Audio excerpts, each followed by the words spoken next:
All right, guys, so this is actually part two. I did forget to mention some things last time on my other video. So, with everything that I've got going on, this does mess with your self esteem.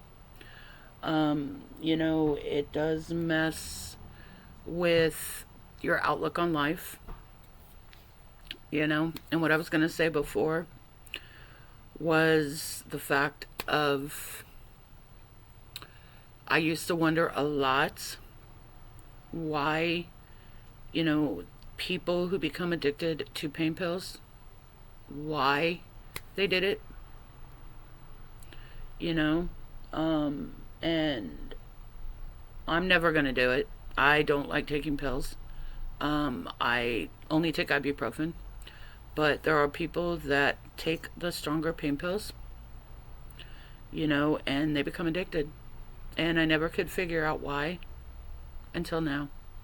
They talk about chronic pain, chronic pain, chronic pain, and I never could figure it out until now. Now I get it. You know, I totally, totally get chronic pain because I have it every day. And it gets old, you know. The suck part now, my left knee is acting up really bad. My right arm, the ulnar on my elbow, and my hand is doing exactly what my left arm and hand did before I had surgery. And here's where it gets crazy, guys. I didn't even mention in my previous video about my arm. This is the crazy part about my arm. In 2019, I had carpal tunnel surgery. For those that don't know, if they go in through here, you have a little tunnel, like down in here. Okay, so they go in and they move the nerve that's for your carpal tunnel. You can't even see the scar, but it's right here. Okay, so I had that surgery. In 2020, I had cubital tunnel surgery. You can somewhat still see the scar. Yeah, right here, it's my scar. Okay, now, everything was fine. But the doctor who did that surgery put my ulnar nerve in the wrong spot. Okay, I can literally move my ulnar nerve in my left arm. And prior to that surgery, I get palpitations. Let me back up. I was getting palpitations, heart palpitations, getting chest pains, everything. I go to a cardiologist. They do all their tests. They do an echocardiogram, like an ultrasound of your heart. I even went to the extent of wearing one of those heart monitors for 2 or 3 weeks. Okay? And I go back to the cardiologist, only for the cardiologist to tell me there's nothing wrong with my heart. They can't figure out what's wrong with my heart because there's nothing. Okay? But they tried to put me on a magnesium, and they tried to put me on a medication to quote unquote slow my heart down. I never took the medication. I never took the magnesium. So then I opted for the surgery to fix my ulnar nerve. Okay, to move it. Doctor goes in. And this quote unquote, this is a quote directly from this doctor's PA, who was in the operating room when this surgery took place. Okay, his PA stated, quote unquote, your ulnar nerve was so pinched under your funny bone that the doctor could barely get his finger in there to move it. Quote unquote. That's exactly what he told me when I went for my post-op. Okay? So everything was fine, after the surgery. My palpitations went away, my chest pains went away, everything. Okay? But then, about, I'd say 8 months later, everything came back. chest pains, palpitations, pain in my arm, numbness in my hand, the whole 9 yards. So I go back to this doctor. I tell him what's going on. He proceeds to tell me, oh, there's nothing we can do. It's like tennis elbow, but I can give you a shot. Okay? He didn't tell me what the shot was. And yes, I didn't ask, okay, but I trusted him. Come to find out, he put in my records that it was like golfer's elbow, and he put cortisone in my arm. Okay? Now, right here is where my ulnar nerve sits. I can move it. Okay? The swelling right here in my arm, I can move it. I am completely numb right here. And this was in 2020 that I had the surgery 4 years ago. And I'm still numb right here. I can't feel this. So then, but yeah, there's nothing he can do but give me a shot of cortisone. Okay? Again, palpitations went away, chest pains went away, pain in my arm went away. 3 weeks later, came all back. So, but I originally had that surgery in 2020. I went back in October of 2021. Okay? And at that point, I was still having problems with my neck, pain in my neck. November of 2021, I had my second neck surgery, which is called D-Trax.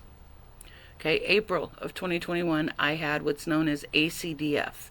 I don't know if you can see it, but I have a 2-inch scar on my neck. They went in this way.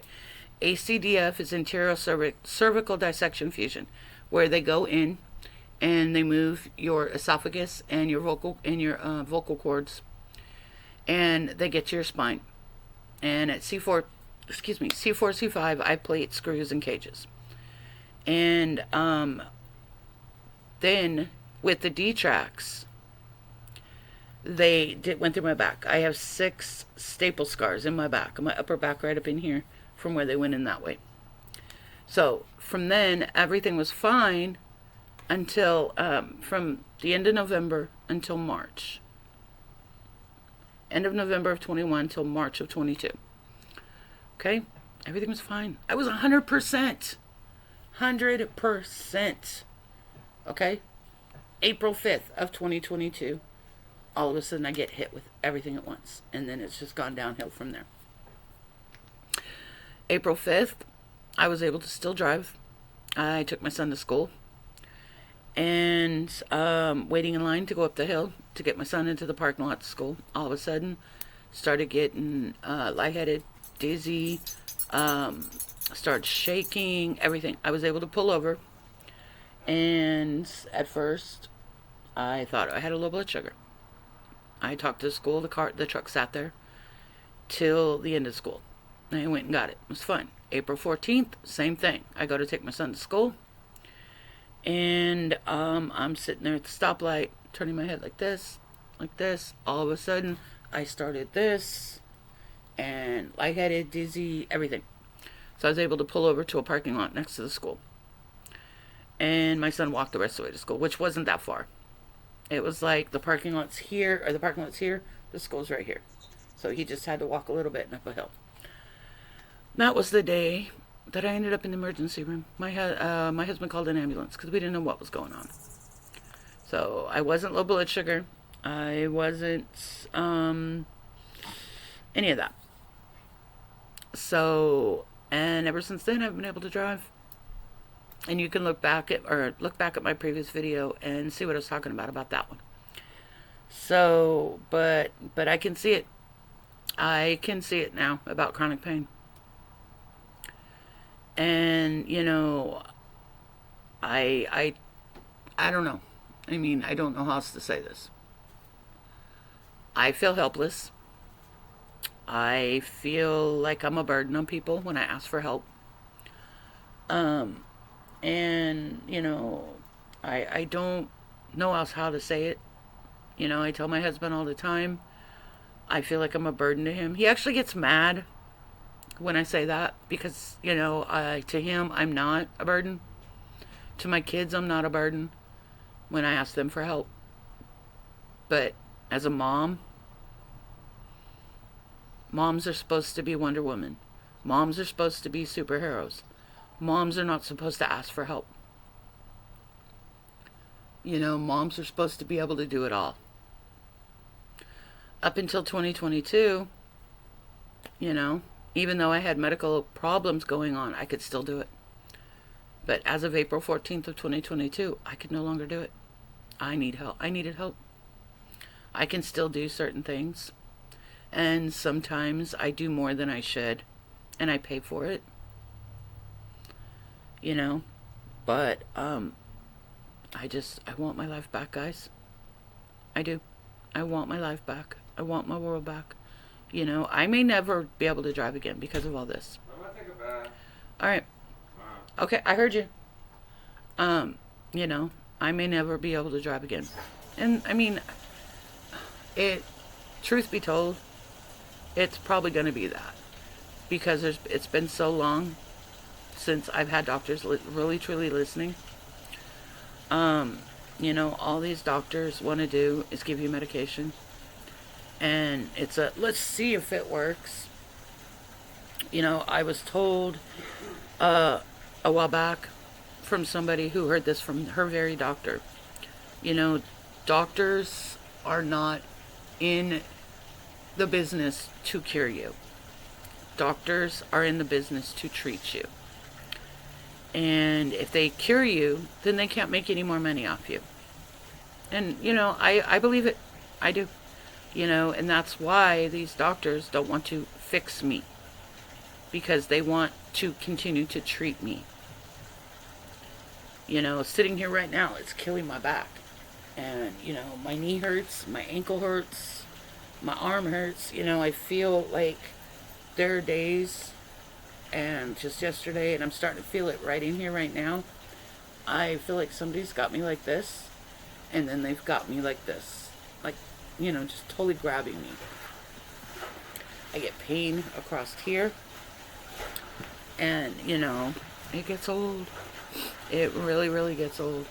I have been, in the last 3 years, I have been tested for diabetes at least 6 times. I've been tested for thyroid disease at least 4 or 5 times. Even though I tell them that I don't have diabetes. And, well, they're like, well, how do you know? It's like, because I live with 2 diabetics. I know the signs. I know the symptoms. I don't have it. So they still force me to get tested. I'm not even close to having diabetes. I watch my weight because I know there's a history in my family of diabetes due to being overweight. So I watch what I eat fully because I know, and I don't want that. I see what my grandmother went through. I see what my dad went through. I see what my husband goes through. My husband's diabetic. My husband wears a Dexcom, so we constantly know what his sugars are. One of my sons is diabetic. He's a bad diabetic. He doesn't take care of himself. There's nothing I can do about that because he's an adult. So I watch very closely what I eat, what I drink. Yes, I still have my soda or whatever, but I do. I watch. I don't eat a whole lot of junk food. I drink a lot of water. So, but, I get tested for all that. I do have 3 thyroid, 2 or 3 thyroid nodules on my thyroid on my right side. So they're watching those. I have to go through, everything's benign. I have to go through every year now a ultrasound for those. So guys, I'm a mess. I'm a mess. I really, really am. And some days I'm in a funk. I really am. It's like, what's the point in getting up? Because all I'm going to do is end up, sitting around. I try to push myself, but I end up hurting myself, and it's insane. But, again, I'm venting because I'm just so frustrated with this. And I'm tired. I mean, look at my eyes, guys. I have all kinds of brown circles that I can't get rid of. because I'm just so fed up with fighting. You know, they talk about, yeah, I know I need to dye my hair again too. It's crazy, crazy. You know, doctors talk about, you know, if you don't feel right, don't, you know, something's not right, you don't feel right, go to your doctor. Celebrities, you know, go to your doctor for, you know, your physicals, and go to your doctor if you don't feel right. Go to your doctor for this. Go to your doctor for that. Okay, I've been doing it for 3 years.